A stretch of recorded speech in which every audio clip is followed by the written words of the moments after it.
Meet My MMA, c'est une plateforme cuisine du monde. On propose des prestations traiteurs aux entreprises lors de leurs événements. Et la particularité, c'est que nos chefs, ce sont des mamas qui viennent des quatre coins du monde, qui sont talentueuses, qui ont un rêve, se lancer dans la restauration. Et nous, on les détecte, on les accompagne, on les forme pour qu'elles puissent vivre de leur savoir-faire et partager leur culture. L'échec, c'est interdit, selon moi.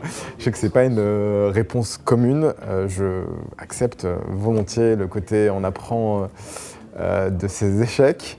Et c'est vrai, on apprend beaucoup de ces échecs-là, mais pour nous, c'est interdit dans le sens où Meet My MMA, ça génère de l'espoir. Ça génère de l'espoir auprès de ces femmes-là qui partent parfois de pas grand-chose et qui se disent finalement j'ai un talent, j'ai quelque chose à faire, ils peuvent m'aider à le faire. Donc ça génère de l'espoir et on a une vraie responsabilité vis-à-vis de ça.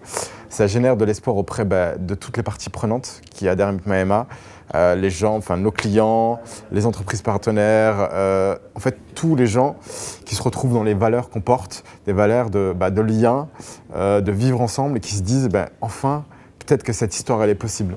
Et donc nous on porte aussi cette responsabilité-là et cet espoir-là. Et donc pour ça, l'échec c'est même pas une option chez Meet My MMA, on n'a pas le choix, on doit réussir. Il faut vraiment comprendre la notion de risque rationnel et de risque irrationnel. Et comprendre le pourquoi il y a un risque. À partir du moment où j'ai bien évalué les raisons du risque et l'impact, je vais soit prendre ce risque-là en me disant il y a quelque chose d'encore plus grand à récupérer. Et avec le côté j'ai rien à perdre. Et si je sens que c'est un risque qui est complètement disproportionné, je pense qu'il faut simplement faire des petites choses avant de prendre un plus grand risque.